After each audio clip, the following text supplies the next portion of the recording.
જોડાઈ ગયા છે આનંદ રાઠી એડવાઇઝર્સના પીએમએસ ફંડ મેનેજર મયુર શાહ. મયુરજી, સ્વાગત છે સીએનબીસી બજાર પર. અને સાથે સૌથી પહેલાં એક ગ્લોબલ મત આપણે તમારો લઈ લઈએ વૈશ્વિક બજારો પર, ત્યારબાદ ભારતીય બજાર પર વાત કરીશું.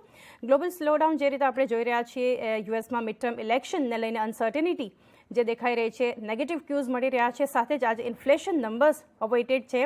તો આ બધા ફેક્ટર્સને આપ ગ્લોબલી અગર વાત કરીએ તો કઈ રીતે જોઈ રહ્યા છો આ સંકેતોને? પહેલા તો ખૂબ ખૂબ આભાર મને અહીંયા બોલાવવા માટે.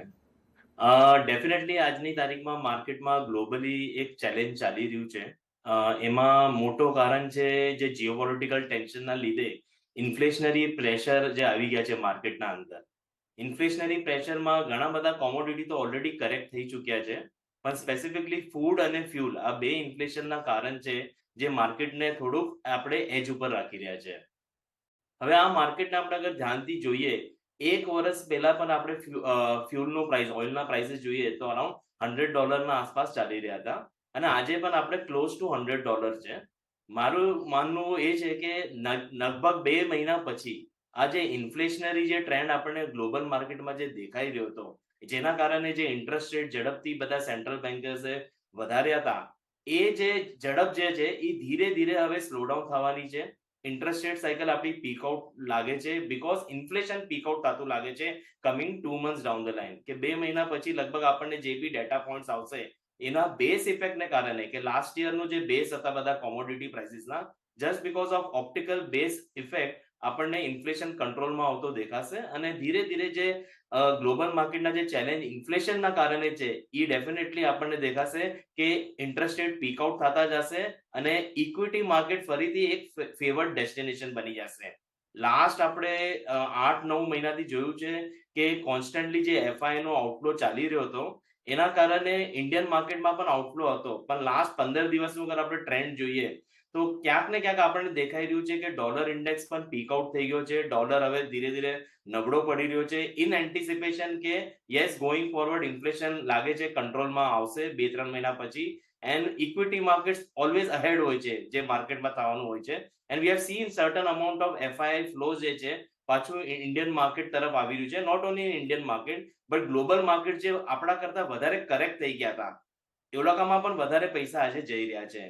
તો આપણે માનવું એ છે કે 2 મહિનાનું હજી એક આ કોન્સોલિડેશન ફેઝ ચાલશે માર્કેટમાં. જીઓપોલિટિકલ ટેન્શન હજી પણ છે માર્કેટમાં, એના ઉપર આપણા કંટ્રોલ નથી, પણ જે પણ બીજા ફેક્ટર્સ હતા એ ક્યાંક ને ક્યાંક આપણને દેખાઈ રહ્યા છે કે સેન્ટ્રલ બેન્કર્સે જે પણ મેજર લીધા હતા એ બધા મેજરના લીધે હવે ઇન્ફ્લેશન બી ક્યાંક ને ક્યાંક કાબુમાં આવી રહ્યો છે. ડિમાન્ડ થોડુંક ગ્લોબલી સ્લોડાઉન થયું છે, બટ ઇન્ડિયા અહીંયા stand out, very well stand out થાય છે કે આપણા માર્કેટમાં હજી કોઈ પણ એવું ડિમાન્ડ સ્લોડાઉન જેવું દેખાયું નથી આપણને. સો ગ્લોબલ ફેક્ટરમાં યસ ચેલેન્જ હતા, પણ એ ચેલેન્જ આપણને 2-3 મહિનામાં થોડાક રીઝનેબલ થતા દેખાશે, કે એટલા બધા ચેલેન્જ એટલા હાઈ નહીં હોય, અને we will start looking at better equity momentum going forward. Ji, definitely મયુરજી, જે રીતે તમે જણાવ્યું કે એફઆઈઝ જે છે ફ્લો ભારતમાં એકવાર ફરી ભારતીય બજાર ઉપર વિશ્વાસ જે આવ્યો છે એફઆઈઝનો, એ પણ ઘણો મહત્વનો રહેશે. અને મયુરજી, જે રીતે તમે એક ક્રૂડની વાત કરી હતી, તો અહીંયા હું એ જાણવા માંગીશ ઇન ડિટેલ, જે રીતે આપણે ઘટાડો જોઈ રહ્યા છીએ, આપણે 93-94ની આસપાસના સ્તર, ગઈકાલે પણ ઓવરનાઇટ એક 5% સુધીનું દબાણ જોયું હતું. નો ડાઉટ વોલેટાલિટી છે, તો એક ગ્લોબલી અગર જોઈએ તો થોડું ચિંતાનું કારણ છે, પણ ડેફિનેટલી ભારતના માર્કેટ માટે એક પોઝિટિવ ફેક્ટર ગણી શકાય. તો આને તમે ક્યાં સુધી એક ગણો છો કે યોગ્ય છે આપણા માટે, આની અસર કઈ રીતે બજાર પર જુઓ છો ક્રૂડની? ક્રૂડ ઇન્ડિયા માટે, ભારત માટે definitely one of the big factor રહ્યો છે, કે આપણું મેજર કન્ઝમ્પશન એટલે ઇમ્પોર્ટ જે આવે છે એ ક્રૂડ અને કોકિંગ કોલ ને કોલના લીધે આવતું હોય છે, ઇમ્પોર્ટનું બિલ પૂરું.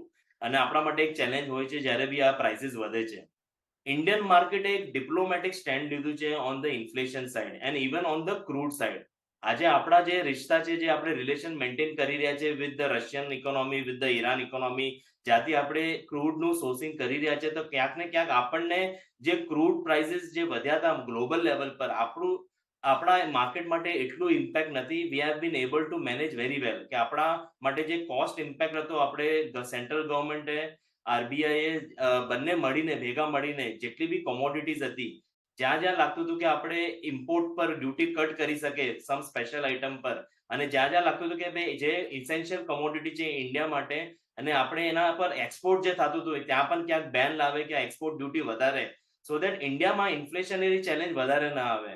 તો સેન્ટ્રલ બેન્કર્સ અને આરબીઆઈ ઇન્ડિયા માટે ઘણું સારું કામ કર્યું છે અહીંયા કે ઇન્ફ્લેશન ઇન્ડિયામાં ઘણું કંટ્રોલ છે. ક્રૂડનું અગર કહી દઈએ તો ડેફિનેટલી વર્લ્ડ વાઇડ અગર જો ડિમાન્ડમાં અગર થોડું સ્લોડાઉન રહેવાનું છે તો ક્રૂડ નીચે જ રહેશે. અગર જો ક્રૂડ નીચે જ રહેશે તો ઇન્ડિયન ઇકોનોમી માટે ઘણું સારું રહેશે. એક ફેક્ટર એ હોઈ શકે કે અગર અત્યાર સુધી ચાઇનીઝ ઇકોનોમી જે છે એ ઝીરો કોવિડ પોલિસી પર ચાલી રહી છે. તો જ્યાં સુધી ચાઇના કમ્પ્લીટલી ઓપન અપ નહીં કરે પોતાના ઇન્ડસ્ટ્રીને ત્યાં સુધી લાગે છે કે ક્રૂડ આ કંટ્રોલમાં જ રહેશે. અહીંયાથી ફર્ધર ક્રૂડનું બાસ્કેટ જે છે ઉપર જતું દેખાતું નથી. અને ક્યાંક ને ક્યાંક અગર આપણે જોઈએ જેટલી બી યુરોપિયન કન્ટ્રીઝ હતી જે પહેલા રશિયાને બેન લિસ્ટમાં હતું પણ આજે એનર્જી ક્રાઇસિસ યુરોપિયન કન્ટ્રીઝમાં એટલું વધી રહ્યું છે. એના બિટ્સ એન્ડ પીસીસ અમુક યુરોપિયન કન્ટ્રીઝે હવે નેગોશિએશન સ્ટાર્ટ કરી દીધા છે રશિયન કંપની સાથે કે ભાઈ ગેસ જે લોકોને અવેલેબલ થતું હતું પહેલા એ ફરીથી ગેસ સપ્લાય સ્ટાર્ટ થઈ જાય. તો ગ્લોબલ લેવલ પર અમુક કન્ટ્રીઝોએ પણ થોડું ડિફરન્ટ સ્ટાન્સ લીધું છે જે જીઓપોલિટિકલ ટેન્શન ચાલી રહ્યા હતા because they understand the very urgency કે આ જે એનર્જી પ્રાઇસીસ આટલું કોન્સ્ટન્ટલી ઉપર વધી રહ્યું છે એ એટલા હાઈ એનર્જી કોસ્ટ પર ઇકોનોમી કમ્પ્લીટ ડીરેલ થઈ શકે છે સ્પેસિફિકલી યુરોપિયન માર્કેટ. તો આપણને દેખાઈ રહ્યું છે કે અગર જો સપ્લાય અગર ફરીથી મેન્ટેન થઈ જાય એટ ગ્લોબલ લેવલ તો ક્રૂડ અને નેચરલ ગેસના પ્રાઇસીસ જે છે થોડું ઘણું મેન્ટેન જ રહેશે, અહીંયાથી ઝડપથી વધશે નહીં અને that would be a good for Indian market. ખાસ કરીને ભારતીય બજાર માટે તો ક્રૂડમાં ઘટાડો એક ડેફિનેટલી પોઝિટિવ ફેક્ટર રહેવાનું છે, એના પર ધ્યાન રાખીશું.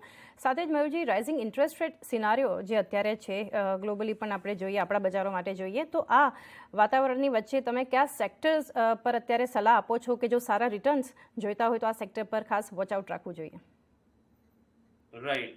પહેલી વાત તો ઇન્ટરેસ્ટ રેટ ઉપર એક વ્યૂ આપી દઉં છું કે માર્કેટમાં નોર્મલી લોકો એમ જોતા હોય કે ઇન્ટરેસ્ટ રેટ વધે છે તો ઇકોનોમી માટે ચેલેન્જ આવશે, ઇક્વિટી માર્કેટ માટે ચેલેન્જ આવશે. પણ આપણે અગર ધ્યાનથી આપણે ઇન્ટરેસ્ટ રેટને જોઈએ, we are just back to pre Covid level કે જે પ્રી કોવિડના પહેલા જે ઇન્ટરેસ્ટ રેટ લેવલ હતા આપણે એ જ લેવલ પર પાછા આવી ગયા છે. એટલે Indian market perspective definitely interest rate is not a big worry. આપણે એનું સારી રીતે આપણે એબ્ઝોર્બ કરી રહ્યા છે ઇકોનોમીના અંદર. અને આજની તારીખમાં આપણે અગર કોઈ સેક્ટર્સની વાત કરીએ કે જ્યાં આપણને પ્રોમિસિંગ આઉટલુક દેખાઈ રહ્યું છે, નોર્મલી ઇન્ટરેસ્ટ રેટ સાયકલ જ્યારે વધવાનું સ્ટાર્ટ થાય ઇટ જસ્ટ શોઝ કે demand for money is increasing. કે ડિમાન્ડ અગર વધવાની સ્ટાર્ટ છે તો એક ક્રેડિટ સાયકલ અપટિકમાં આવી જાય તો બેન્કિંગ એન્ડ ફાઇનાન્શિયલમાં ડેફિનેટલી આપણને એક ટર્નઅરાઉન્ડ દેખાઈ રહ્યો છે કે જે લગભગ 4 વર્ષથી એક ચેલેન્જિંગ ફેઝમાંથી પાસ થયો છે અને લાસ્ટ 6 મહિનામાં આપણને દેખાઈ રહ્યા છે કે જેટલા બી ચેલેન્જીસ છે બેન્કિંગ અને ફાઇનાન્શિયલ સેક્ટરના એ બધા આઉટ થઈ રહ્યા છે, એનપીએ લેવલ્સ ઓછા થઈ રહ્યા છે, ઓલાકાના નિમ્સ ઇમ્પ્રુવમેન્ટ આવી ગઈ છે. તો દેટ ઇઝ પોઝિટિવ. એના સાથે સાથે જ્યારે ક્રેડિટ સાયકલ ઇમ્પ્રુવ થાય છે તો ડેફિનેટલી આ ક્રેડિટ સાયકલના ઇમ્પ્રુવમેન્ટમાં મોટું જે યોગદાન હોય છે એમાં બધી જે કેપિટલ ગુડ્સ ઇન્ડસ્ટ્રી સ્પેસિફિક કેમ કે જેટલી બી પ્રાઇવેટ કંપનીઝ છે ઓલોકાએ આજે કેપેક્સ એક્ટિવિટી સ્ટાર્ટ કરી દીધી છે જે લગભગ 4-5 વર્ષથી મિસિંગ હતું. જે આપણું ગ્રોસ કેપિટલ ફોર્મેશન આપણે જોઈએ એ અગર 2 ક્વાર્ટર પહેલા જોઈએ તો એટલું નહોતું. લાસ્ટ 2-3 ક્વાર્ટરથી આપણને દેખાઈ રહ્યા છે કે ગ્રોસ કેપિટલ ફોર્મેશન બી ધીરે ધીરે ઇમ્પ્રુવ થઈ રહ્યા છે અને capex activity has started to improve.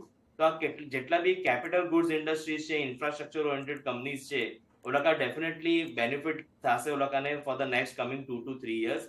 Along with that આપણે જોઈ રહ્યા છે કે ઓટો સેક્ટરમાં થોડુંક મિક્સ રિએક્શન છે બટ ઓલાકા પણ એના લોંગ કોન્સોલિડેશનમાંથી બહાર આવી રહ્યા છે. So that is also expected to do good going forward.